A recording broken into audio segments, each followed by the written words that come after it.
I say, Carruthers, I thought you said the covering was finished. Oh, I see, the fin covering is finished. Well, I think we should crack on with some other stuff, don't you? Come on then, let's see what we can do. Right, I've just been working on this particular foot panel with the rudder pedal on it and the heel brake, and I've fitted the brake line along the side there. So I'm going to do the same on this one. So I'm just using a straightforward pipe cutter. You just put the pipe section in nice and easily, squeeze it, it cuts off nice and square. You put the union nut on, you put the little olive on nice and easily. Make sure you've got the routing you want to go to and plug that in. If the end of the pipe wasn't perfectly square, it's not a huge problem because the seal is being made by the olive.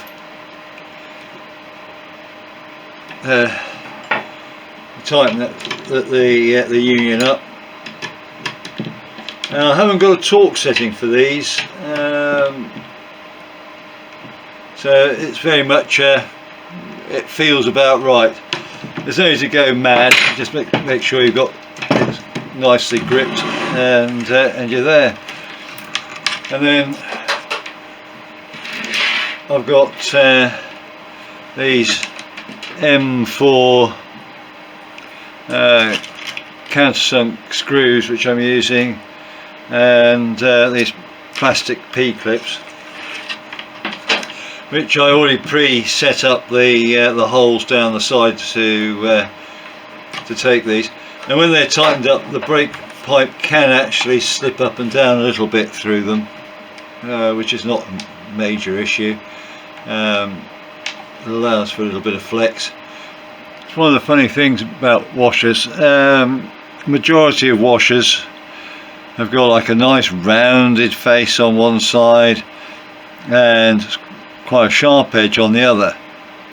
If you've got that type of washer, you must fit them the correct way round. A lot of the washers I've used on the undercarriage are AGS, Aircraft General Spares type washers, which have got rounded edges or deburred surfaces on both sides. They put them through a tumbler system and then give them the CAD coating. But these stainless steel ones that I've got here, they're just sort of standard ones with you've got the sort of sharper edge on one side. So washers are not there to look pretty, they're there to carry out a function. So the smooth rounded side should go against the component, and a number of times I see it the other way around, and you see the scars on the component where the washer was. Where if you put them the other way around, you get around that problem without having too much issue at all. I'm just going to swage up this thimble on the end. This is going to be the rudder cable. So what I do is I cut the end off, or cut the cable. I put just a wrap of masking tape around, single wrap, and I cut it with a Dremel cutting disc. It's as easy as that. You can get special wire cutters to do it, but I find that works extremely well. And I set it up so that the tail end coming out is about, I don't know if you can sort of see it, about 1 1/4 to 1 1/2 times the length of the swage itself. And I set this up also so that I can actually squeeze that loop slightly and move the swage, and I got probably slightly less than a 32nd of an inch, I would say, of movement in there. But that allows this, once it's swaged, to have a slight movement in that thimble end, and the ends of the thimble here, the very ends of the bits of the thimble, will actually be inside the swage itself. So looking at the Nika press information, it said if you got the hand crimping tool with the CGMP jaws on, which is what mine's got. If we look down here, hand tool, CGMP with the olive oval M, it's 2 crimps. So we'll do 2 crimps effectively, sort of like evenly spaced along here, so about 1/4 the way in, 3/4 the way in. So that gives us a little bit at each end, and that's relatively straightforward.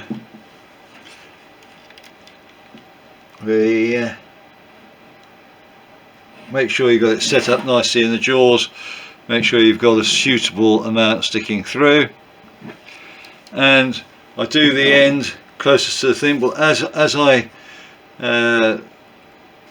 press this down, this will actually expand the swage along, make it slightly longer, so it'll actually try to grip that thimble a bit.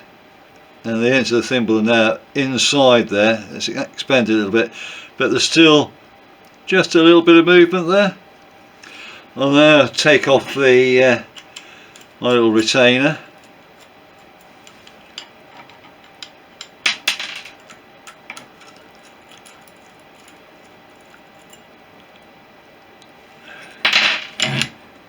And I can then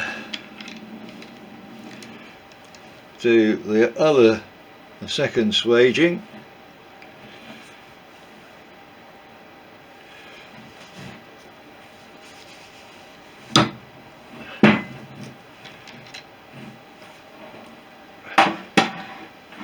So that's both swages done.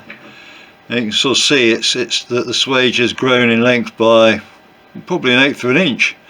Getting close to 1/8 of an inch, it's lengthened, so it gives you an idea of why you need to have that bit of clearance to have that. And now I'll just go and test this with a go no-go gauge, and then I'll get the hot air gun on here, and I'll use a small piece of heat shrink like that, which just comes out past the end of the cable there, and then I'll put a second piece over the top of that, so you end up with that as a finished item like that. Got a little bit of flex, got that.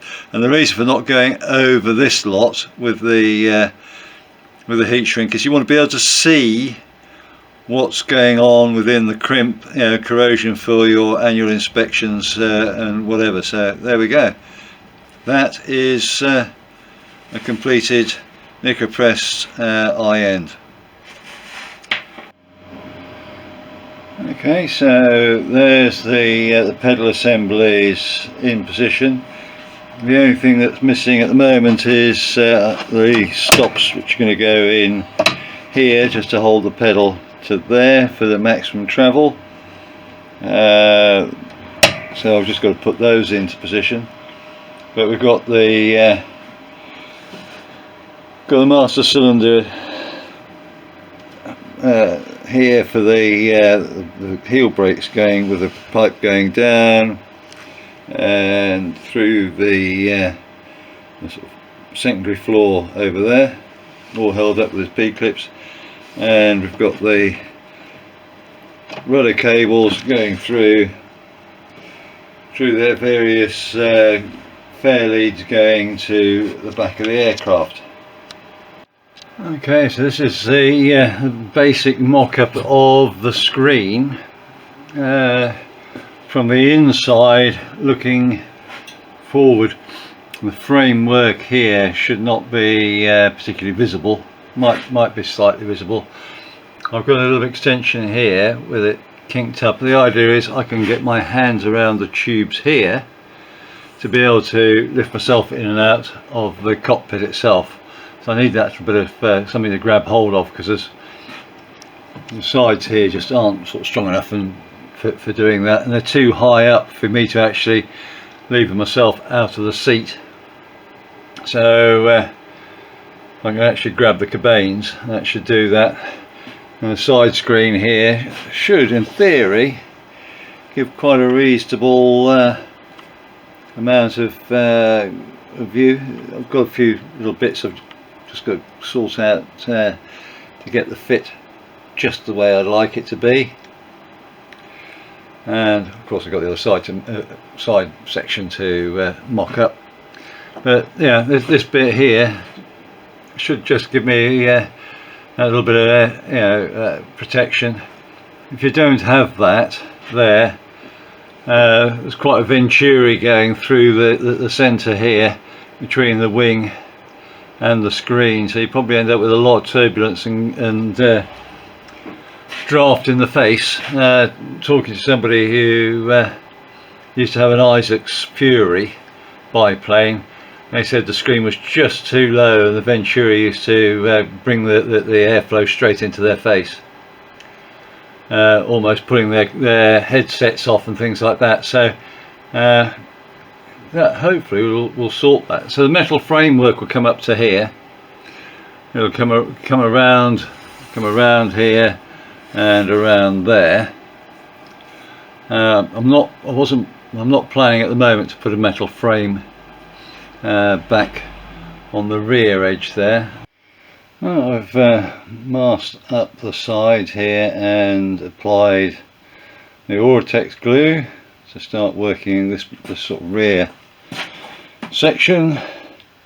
Well, there's the first piece in.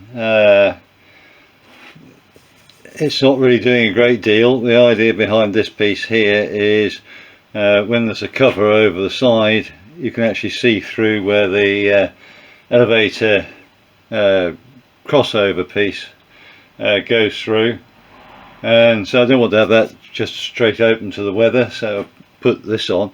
You can see I've wrapped it around the edge here a little bit and along here. When the fin's covered, it'll be sections that will wrap into there as well, so it'll actually sort of be double layered. But by doing this I don't have any sort of exposed corners. I think I got a little bit excited, so just got to make sure. Put on the side section here all the way across now, and all the tabs have been folded over. Slightly different orientation to the way they were cut on the red, so where the red was cut at an angle like that to allow that piece to go straight back, you had a section of bare wood. This has now gone over the top of it, so it's attaching to the red and to the wood. It just gives it a little bit of a key. And then I've just mounted the holes going through the sides for the screws. But the reason, as I said, I've probably jumped ahead a little bit is because to finish everything off, to make it look really quite neat, even though this is underneath the tailplane, I then put just a strip of Oratex going over the top here, which has got the edge run truly ironed down where it's not going to be seen anyway. But that just makes sure that there are no joints. It just helps to keep any moisture out. Here we are. I'm just putting the sorting out the fin skin side, and I'm just marking up where the framework and that goes, so I can actually just put the glue in. I'm just using straightforward chalk. It's not a great issue, and then I can put the glue where it needs to be on there.